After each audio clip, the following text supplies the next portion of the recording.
Well, hey guys, welcome back to the channel. Yeah, it is Sunday, the 10th of December, and I'm kind of stalled out on the Triumph Spitfire, but we are going to try to get her fired back up. So, hang around.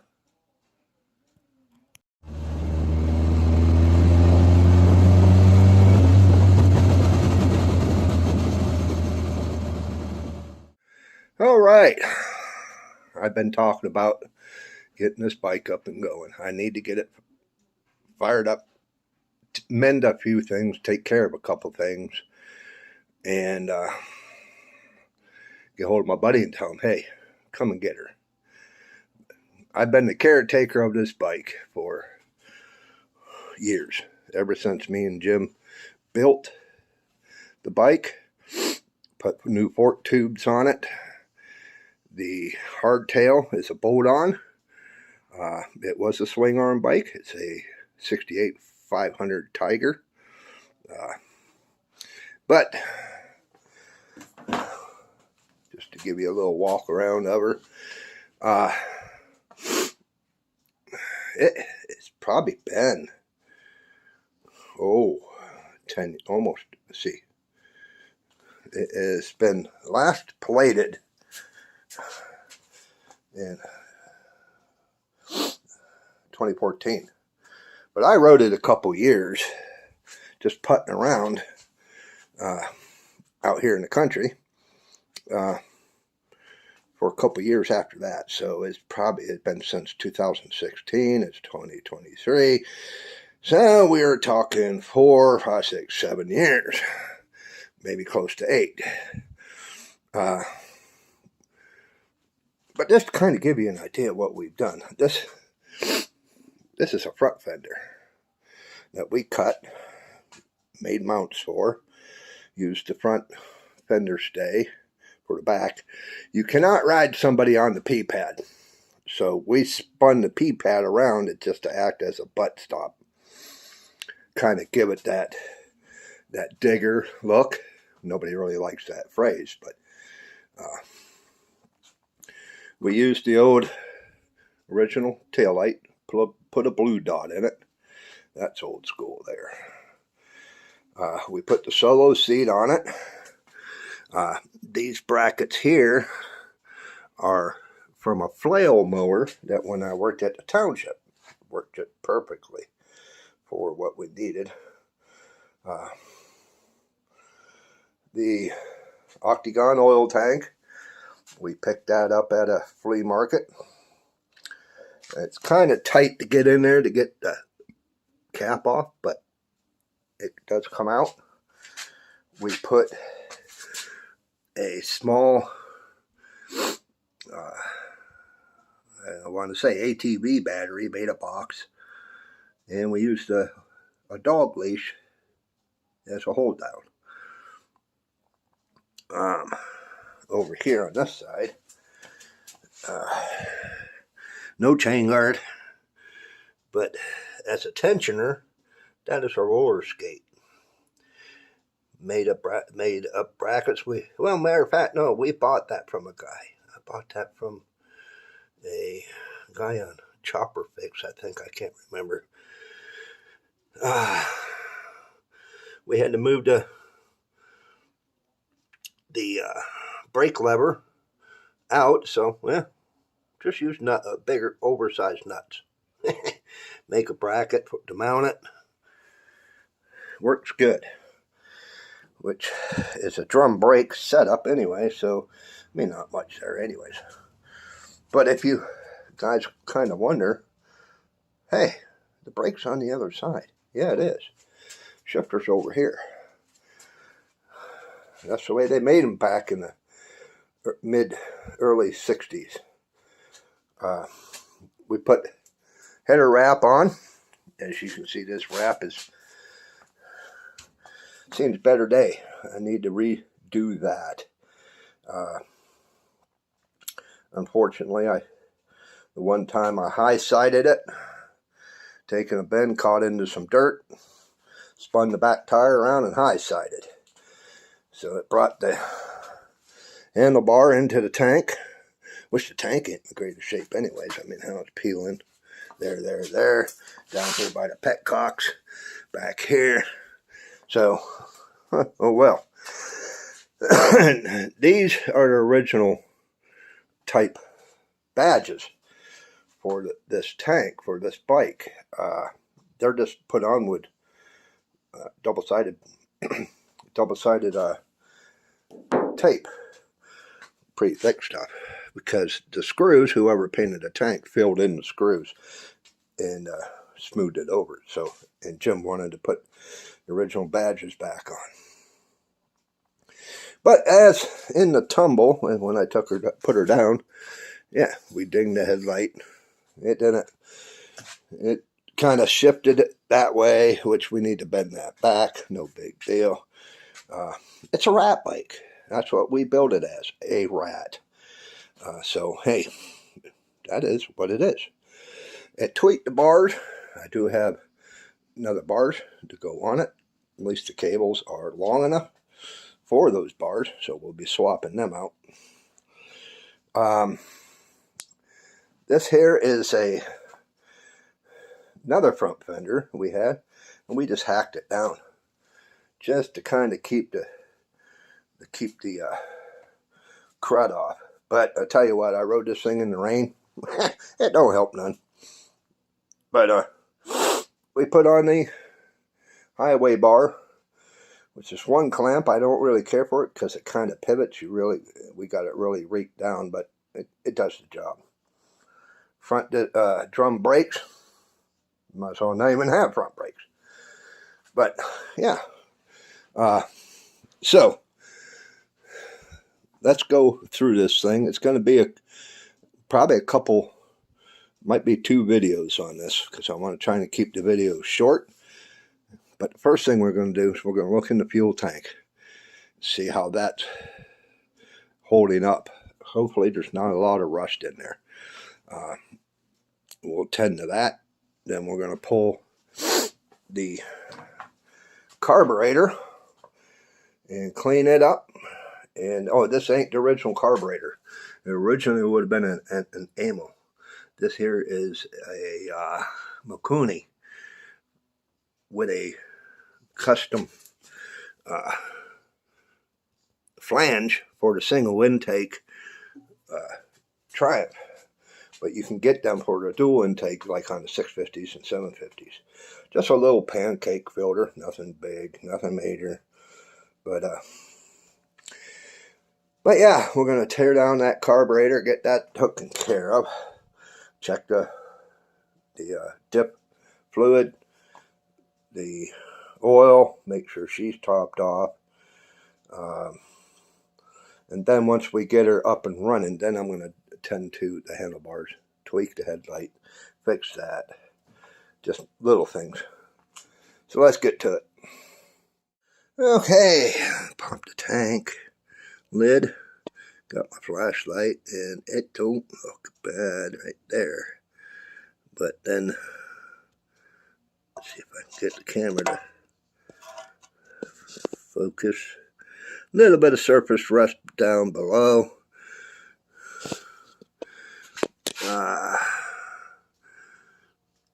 No, she don't look bad. This thing had to have been coated at one time. You can see where the paint, and then there's like a film. I think it was coated. But I think we're good there. So let's tear into getting this carburetor tore off. Alright, first thing we're going to do, we're going to move the air cleaner, because once we remove the bolts for the manifold carburetor where it's attached, it needs to slide back enough to where you can get it off the studs. It has 2 petcocks, one on each side, so we'll disconnect the clamps to pull the hoses. It has 2 petcocks because one is a reserve. I cannot remember which side is the reserve. But that's what we're up to. I'll set you up on the tripod and we'll get this pulled off.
Well, I got myself a pan. Cleaned her out as good as I could. I mean, all we're doing is just going to use brake clean and rinse off the outside of it. And then we're going to tear into pulling her apart. The main thing I want to check is all the jets. Clean those out. I don't know what it's going to look like inside the bowl. But the main thing is just give her a good cleaning. You can see all that that's coming off. It's grubby. Now this bike it's a Triumph. It leaks oil. They marked their territory. This thing here is really marked the territory. It needs a complete motor reseal, I feel. But I'm not going to put money into a bike that I don't own. But it would be cool though, running out of fluid here.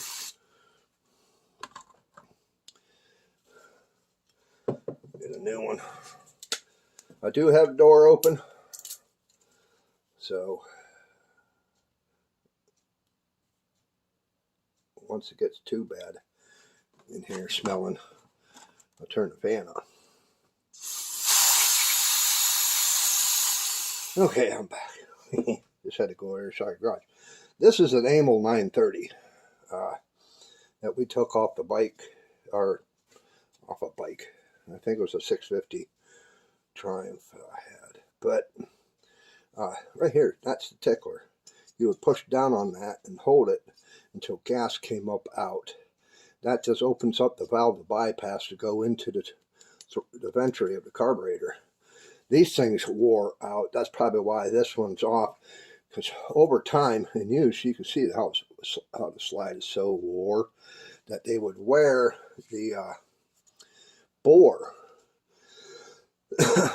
and then you would get a situation to where you get into it, and it would open up the slide, and then if you needed to roll off, it would hang up. Now you're at full throttle. You can't do nothing. Either reach down, shut the bike off.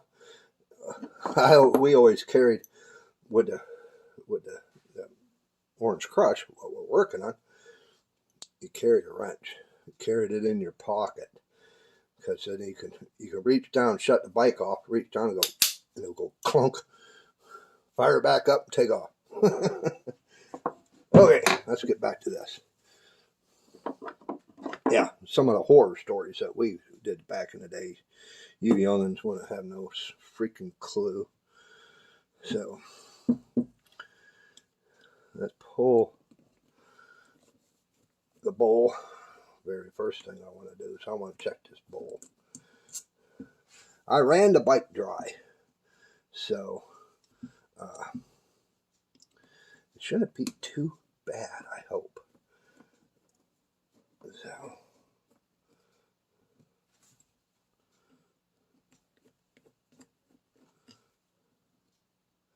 yeah, you can see that gunk. That's old gas.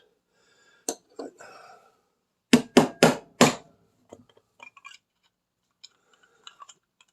okay, come on off there. Not bad. It's not bad. This here is like I said. This ain't gas. This is oil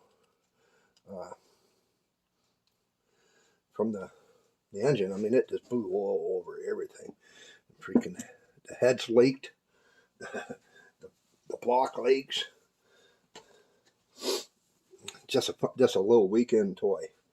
But yeah, we're looking at pretty good condition. Like I said, I ran the bowl dry, which is a good thing.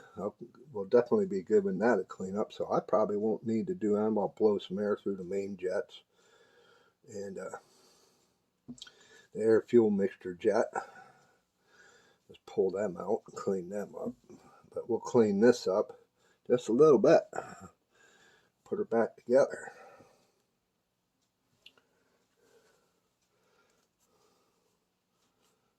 Yeah, she'll need a little bit of spray.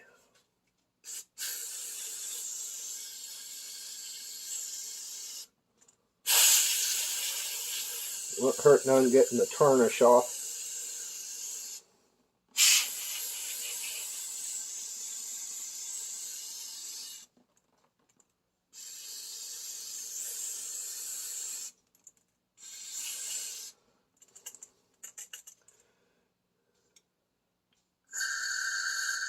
That's nice and clear. That's clear.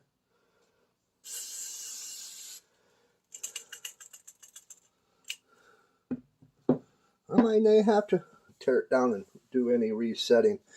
I do want to check and make sure. See, right here is your float, and right in there, back here, is your fuel needle. And as it needs gas, it's using gas. It's sucking gas up through the main jet. Your floats are dropping, so that's opening this valve. And then whenever, whoop, the needle came out. Now I can show you a little bit better. Not the needle, but the pin for the float. Right here is your, right there's your fuel needle, which looks good. You would notice the point, that's a rubber point. You would notice deterioration. It kind of wouldn't look like a point. It kind of look like a V type look, which means it needs replaced. We'll just clean it all out anyway. And that should come out of the fuel inlet. Nice. Nice, we're getting there. So I'll put this back together. And the way you adjust these float needles is that little tab that it's riding on right now. It just hangs there. There's a spring that you bend it. So let's put this back in. So we're good there. So clean this and then we'll put it back together. I'm thinking we have lucked out from it. See, look at the color of this fuel.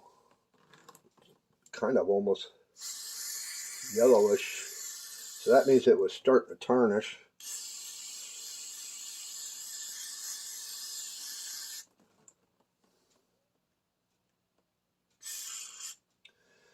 the overflow.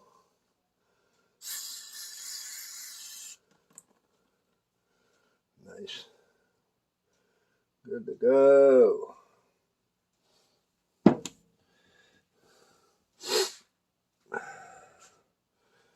So we'll put that back together. I put it back together the correct way. Gotta get that.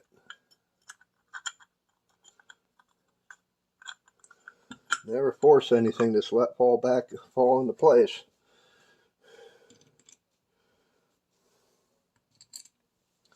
Like I said, all we want to do is get it to where she'll fire and run idle. And this carburetor, I tell you what, compared to the Amos, if you guys are thinking about going to this carburetor, I would do that. Let me loosen that one up a bit. We're kind of in the bind. Don't want to cross thread anything. There we go. Throttle response, man. A lot better throttle response. Idle, you can get it to hold idle very well.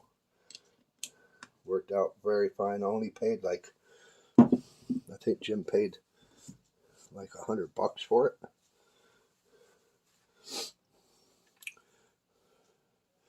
But it's a, I want to say a Mikuni, but it says PWK. I can't recall. I cannot recall the information on this very carburetor. But this is your idle adjustment screw. We're not going to play with that. All that does is it comes up into the float and holds the slide at a certain level in your pin for idle. Air fuel mixture screw, which is here. All I'm going to do is I got to get a smaller screwdriver. I do not have one. There's an air fuel, but I think this is your air fuel and this is your idle circuit. So I got to get a smaller screwdriver so we can pull them out, and I'll show you how to go about that. Okay. When you want to, if the bike has already been, the carburetor has already been used on the bike and it's running, it's working fine, and you want to clean the passages, if you need to,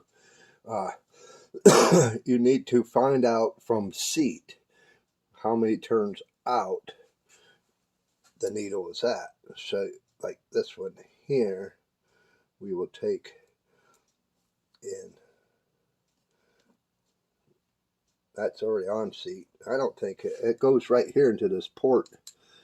I ain't sure if that's just a port for idle mixture screw, because it's going to the same. You can see they're both the same. I cannot recall. I just think that's a plug. So we'll leave that one alone. But you take it and screw it into seat. You got to remember how many turns you screwed it in till it stopped, but you don't want to snug it down. So that's half, one, about 1 1/4. So we'll remember that. I'm going to write it down so I remember it. Then just screw it out. Clean your port. See, she's coming out, so she's working good.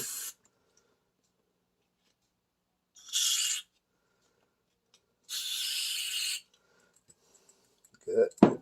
You could always use air also, blow the ports after cleaning, putting some carb cleaner in there. Now I'm going to check the pin, make sure it's not in bad condition, which is a little sticky. That's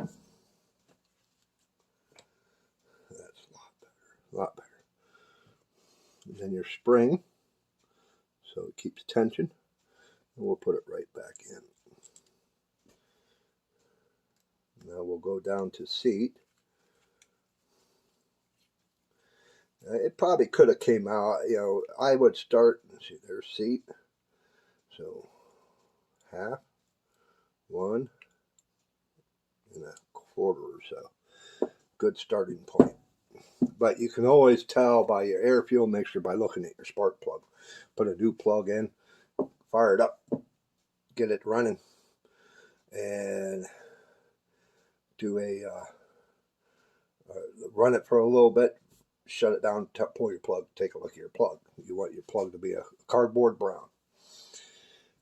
But I am going to pull the choke now. I want to make sure that that plunger and there's an O-ring and crap in there that it's going to work good.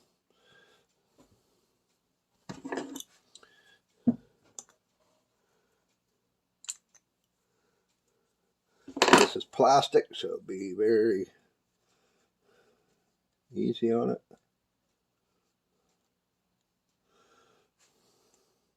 Yes, a little bit of crud, not bad. We'll just clean it up.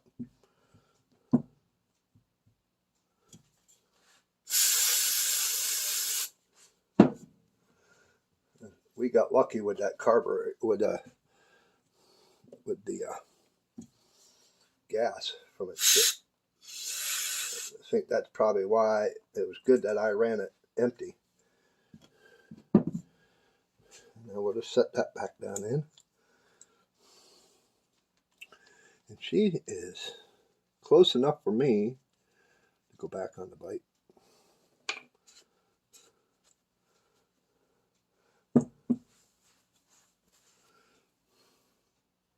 I'm going to call this one for right now, and then whenever I can get back to this, that's the thing. Right now, I got a lot going on. I got to run into town today, so it's early in the morning right now. It's just after 10. I've been at it for a couple hours now. It takes a lot to make these videos. A lot of time and money. So, if you guys feel froggish, why don't you give me a super thanks or something in that lines. Help me out. I got a PayPal account. I'll put the link down below if you want to donate a little bit here and there. Every little bit helps. I usually don't beg, but hey, this is getting kind of tight. If you like this kind of stuff, hey, why don't you consider clicking the subscribe button? It's free, and you know, it's come down. Hey, it was 96, now it's back down to 95% of my viewers. You are not subscribed to the channel. If you like this stuff, subscribe. Click the bell notification and make sure it's set on all. That lets you know whenever I post new content. You can come back and watch it. Leave a comment. I try to reply to all my comments, and it's a good way for me to find your channel. If I like your stuff, subscribe. There's channels out there that don't have any videos, and they're just loyal subscribers to the channel, so I'm subscribed. Hey, it's free. Give me a big thumbs up, not the finger, and we'll see you on the next one.